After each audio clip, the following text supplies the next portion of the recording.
déjà check un peu l'aspect global, le visuel, voir s'il n'y a pas quelque chose qui peut déranger au premier abord. On va vérifier un peu les plots, les connectiques, si tout est bien vissé, si on voit déjà qu'il y a un truc qui se dévisse, c'est qu'il y a un problème. Rien qui bouge, ouais, c'est clair. Voilà, ça c'est important. La vis de contact, pareil, s'il n'y a pas quelque chose qui dérange, qui soit abîmé. Voilà, pour le coup, la machine est neuve, donc là, il n'y a rien d'abîmé, mais Oui. on va faire comme si elle ne l'était pas.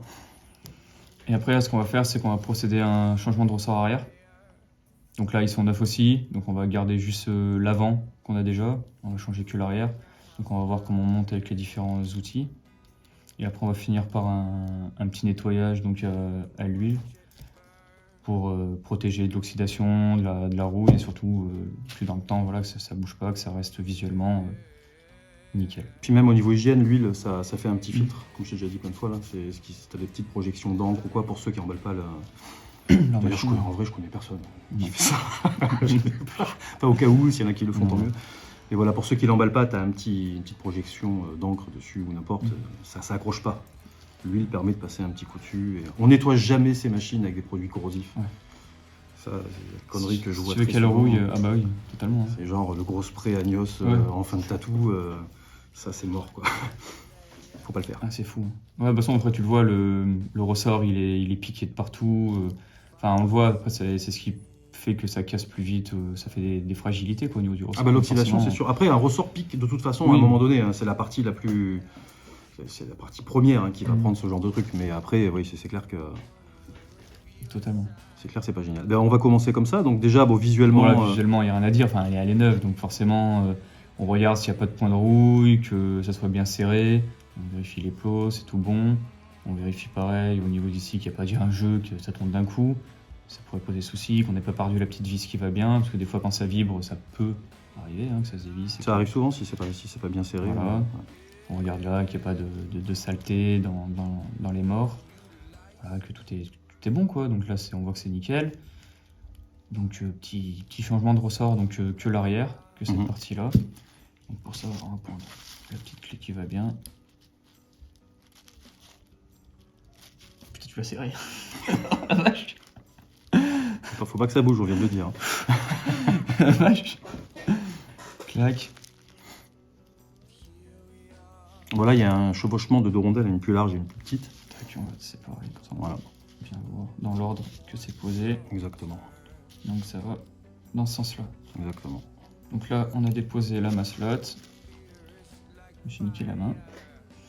On va déposer l'avant aussi. Donc, je remets ça avec ça.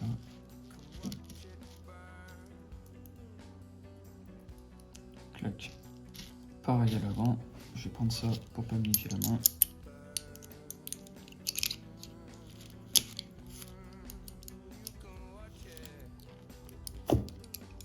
Et ça, toujours bien serré. Je crois que ça vaut 10 balles sur Amazon. Oui, voilà. Ça prend sa vie à venir. Mais par contre... c'est super pratique. C'est trop cool. C'est super pratique. Ça sert à centrer, ça sert à plier. On verra après. Ça sert à plier le ressort arrière. Et tout, clac. C'est la base. Donc là, on a démonté du coup toute la partie de la masselotte. Voilà, c'est tout ce qui compose la fixation et le maintien de la masselotte. On va démonter l'entretoise avant. Parce que comme ça, pour le pliage du ressort, on le fera directement dans le bon sens avec la masselotte centrée. Ça évitera de faire un faux pli si on vient à la tourner. C'est quand même plus pratique et ça évite les casses. Ça évite les casses prématurées. Ouais, donc là, c'est pareil, c'est le même fonctionnement. C'est un petit peu moins serré. Juste là, il faut faire attention de bien remettre les pièces dans... Surtout qu'en plus, souvent, là, pour ajuster pile poil pour tomber au centre du ressort, je mets des petites rondelles de calage. Je sais pas si c'est le cas sur ce châssis-là, je me rappelle plus. Il y en a une. Voilà. Je mets, c'est vraiment pour avoir tu sais, le petit demi-millimètre à la con qui fait que ta vis de contact ne tombe pas pile poil. Donc là, il y a les deux cosses à séparer. Il peut y en avoir qu'une, elles peuvent être déjà soudées ensemble, mais pas sur les machines. Voilà, nous ici, de toute façon, il y en a toujours deux. Ouais.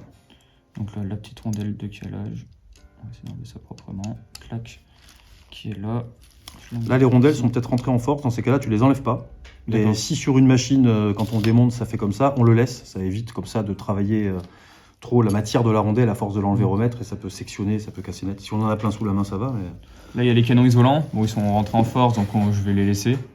Mais ils peuvent venir de chaque côté, donc ils vont juste de chaque côté du cadre, en fait, tout simplement. Donc il n'y a pas de problème à avoir, et on met toujours les rondelles côté entretoise. Donc de là, j'ai tout démonté, ça me permet de regarder s'il n'y a pas de problème au niveau des cœurs de bobine, que voilà, si tout est bon, les connexions là, elles sont bien bonnes, on est OP. Et à partir de là, du coup, on va changer le ressort. Clac. Donc du coup, le ressort tout neuf. Donc on voit la différence. Lui, il a déjà été tordu. Pas lui, pour le coup. Donc là, on voit bien, voilà, on va lui donner en fait avec cet outil qui est là, on va lui donner le petit angle du bout. Donc, ce qui va donner une petite courbure, une petite tension au ressort avant. Et l'avantage de cet outil, c'est que du coup, on a toujours la même courbure. Bon, c'est en quelques degrés, mais on a toujours la même courbure, ce qui fait que quand on change son ressort, on n'est pas emmerdé après avec l'histoire d'écart et compagnie. Il y a déjà la base est déjà bonne, quoi. Crac. Donc voilà. là, on serre un bon coup. Et voilà. Du coup, on se retrouve avec le même, tout simplement. Et une fois qu'on a fait ça, donc là, on a gardé le même ressort, mais on peut changer l'ensemble, il n'y a pas de souci là-dessus. Donc juste, on va le rassembler sur la masselotte. Et après, on va lui donner une petite tension. Je clouche, donc on le met là-dessus. Ça sert à centrer l'ensemble. Il existe ça aussi pour ouais, je pense que alors selon les masselottes, ça rentre pas. Ouais, je pense que ça sera même mieux mais avec celui-là. Celui-ci est plus ajusté. Alors on voit bien que c'est bien aligné, avec le ressort arrière, tout est nickel, donc on n'a plus qu'à serrer. Hop là. Clac. On serre un bon coup. Donc là, si on garde le ressort arrière qu'on avait avant, on n'a rien besoin de toucher, c'est tout bon. Par contre, si c'est un ressort qui est neuf, on va lui donner un petit peu de compression. Donc on vient légèrement en fait tordre vers le haut le ressort. Là, je vais pas trop le faire pour pas trop accentuer la compression. Mais on lui donne voilà un petit mouvement vers le haut comme ça pour pouvoir justement accentuer encore plus cet angle qui est déjà présent. Truc important qu'on n'a pas dit au départ, c'est que le tensiomètre sert à mesurer la tension avant changement de ressort. Oui. Là, on avait pile 350 grammes. Donc là, l'idée maintenant, c'est en remettant ça, c'est de remettre... De retomber totalement. 350. Alors si ça peut être 340, 360, peu importe. C'est la zone 350. On n'est pas à 10 grammes près, monsieur l'agent.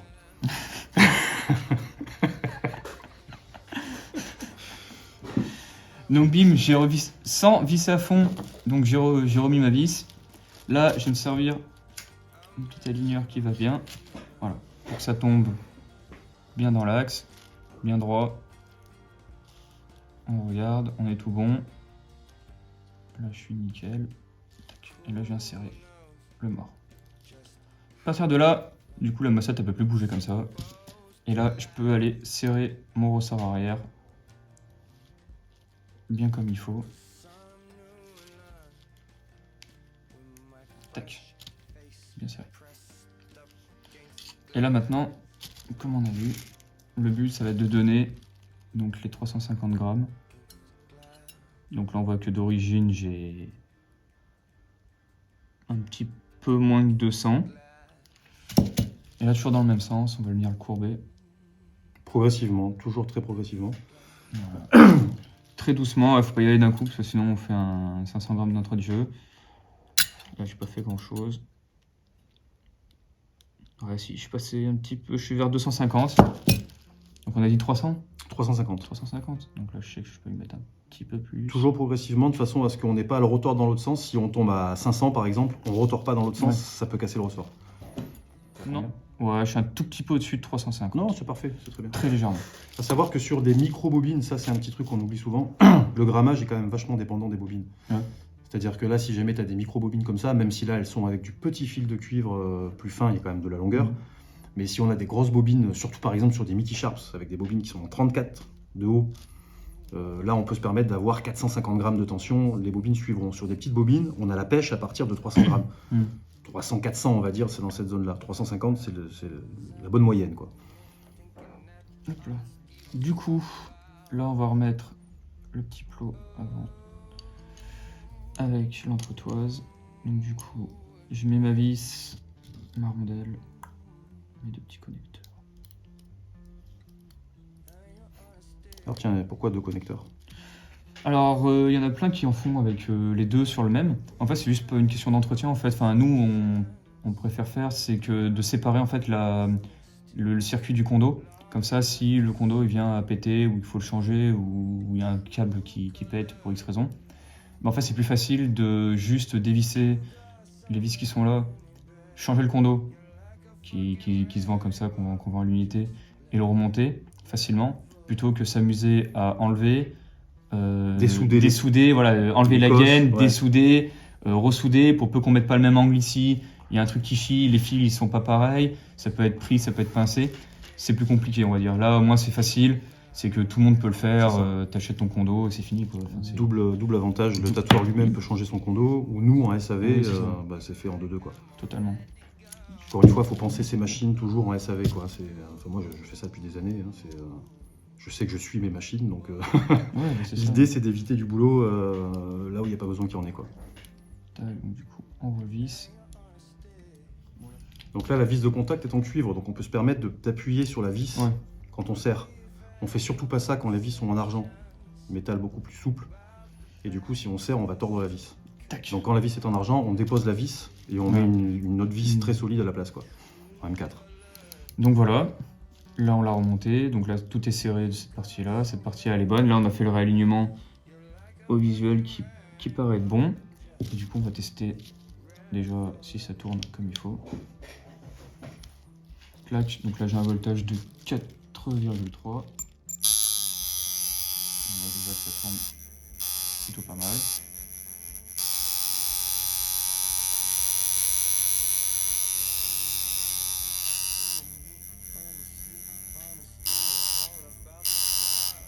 Alors les suprêmes sont toujours pré-réglés on va dire entre 5 et 6 volts, à savoir que 6 volts c'est la fourchette haute. On va dire 5,5, voilà, et à vide. Et une fois monté, on rajoute à peu près 1 volt à tout ça quoi. Parce que la tension des élastiques, le frottement, tout à fait. Les aiguilles toutes montées, voilà. C'est vrai que ça nous fait baisser les valeurs. Les voltages que je donne sont sur 7 à libre. Comme on l'a vu l'autre jour, sur la criticale par exemple, on est quasiment à 1 volt de plus. Oui, il y a un gros décalage, donc c'est vrai que pas tout le monde a les mêmes alimes, hein. C'est vrai que ça joue aussi, donc les valeurs qu'on donne, hein, autant sur les machines, enfin que même sur les infos qu'on voit sur internet, c'est sur une machine, enfin c'est sur une alim particulière. C'est ça, c'est sur une alim donnée, Donc les valeurs sont pas forcément les mêmes. On n'a déjà pas le même voltage ici, entre la criticale et la EMS de chez Icon. Déjà il y a un petit décalage de 0,5 à peu près. Et il y a quasiment un décalage de 1 volt, on l'a vu ensemble. Hein, oui, totalement. Il y a un décalage de 1 volt sur celle-ci. Totalement. Après, ce qu'il faut, voilà, c'est avoir par rapport à son alim, avoir son niveau de voltage. Donc, une fois qu'on a fait ça, finalement, là, on est bon. Là, on est tout good. La machine a l'air remontée, donc on est bon sur le ressenti. Faut qu'on retrouve, soit au bruit, soit au ressenti, quelque chose qui nous corresponde à ce qu'on avait par avant, quoi. C'est important. Et une fois qu'on a ça sur nos réglages, après, c'est un petit entretien du cadre, comme on a dit. Donc, ça va se faire essentiellement avec de l'huile de vaseline. Et non pas avec de la vaseline pour les tatous. Non, certainement pas. Donc là on prend un petit... Tu prends celui-là toi? Ouais, vas-y. Petite serviette qui va bien.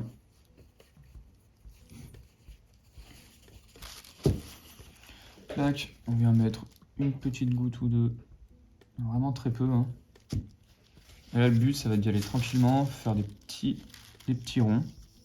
Voilà. Surtout les zones où on touche avec les doigts. Voilà, c'est ça. Des petits ronds. Pas hésiter à faire des ressorts aussi. De partout, oui. En évitant peut-être le point de contact. Le point de contact, voilà, pour éviter qu'il y ait de l'huile qui vienne dessus, qui va faire isolant. Voilà, un petit vraiment de partout. On va bien le dessous. Et ça serait à faire au moins 1 ou 2 fois par semaine. Hein, vraiment pour Ouais, voilà, c'est fin de tatou. Une fois que tout le matos est plié, tranquille, on a encore une petite heure devant nous, on se cale avec les machines, c'est plutôt cool. Au moins ça permet de vérifier et pas avoir de mauvaises surprises sur le tatou d'après par exemple. Hein. Parce que c'est con, mais ça nous permet de vérifier s'il n'y a pas un début de fissure sur le ressort ou un truc qui commence à déconner quoi. Parce que en plein tatou, c'est quand même un peu plus... C'est plus compliqué on va dire que si t'es le soir chez toi, enfin le soir ou au shop tranquille pour le faire. Alors petite astuce, quand les bobines elles sont comme celle-ci justement en tissu légèrement verni, c'est que si on a fait des taches dessus, on peut nettoyer avec l'huile de vaseline. On y passe d'abord un petit coup d'alcool, mais vraiment juste sur la tache. Et après on peut frotter légèrement, ça atténuera, ça l'enlèvera peut-être pas complètement, surtout les rouges, des trucs comme ça. Mais voilà, ça permet d'estomper la tâche, quoi. Encore une fois, je ne connais pas du tout de tatoueurs, moi, qui mettent des bagues autour de leur machine. Enfin, je sais pas. Non. C'est un truc, c'est tellement pas intuitif du tout, c'est casse-couille. Tac. Du coup, la petite machine, elle est nickel. Voilà, on peut laisser le petit excédent qui est dessus, ou soit on peut venir l'essuyer, hein, si on veut, il n'y a pas de souci. Moi, si je préfère le laisser. Bah, ce qui est bien, c'est de Ça, le laisser. ça s'imprègne bien Voilà, la nuit. ça nourrit quoi. le métal, et puis le lendemain, avant de tatouer, tu passes ton petit coup de. Vite fait, là, un petit coup de sopalin en 2-2, et hop, t'enlèves l'excédent. Et là, c'est top. Alors, jolie machine. Voilà. On ne sert jamais à vide. Non, Ça. ouais. C'est pour ça que je le regarde. Et ça, je le trouve souvent, ça, Ouais. dans les machines qui arrivent en réparation ici, là, c'est l'étau qui est complètement écrasé à force de serrer des tubes en plastique, là. On peut serrer quand il y a le tube dedans, mais on ne serre pas quand il n'y a pas le tube dedans, quoi. Et après, les petites astuces toutes bêtes, bien sûr, hein, si jamais ça c'est serré, on dépose le papillon, on dépose la vis, on rentre un petit tournevis en force, comme ça, et sans trop forcer, on écarte légèrement jusqu'à ce que ça débloque. Donc le problème souvent est vu avec ça, on peut plus rentrer ça dedans. Si ça rentre pas correctement, hein, c'est que c'est pas bon. Ça peut vraiment casser les pieds, ça, quand on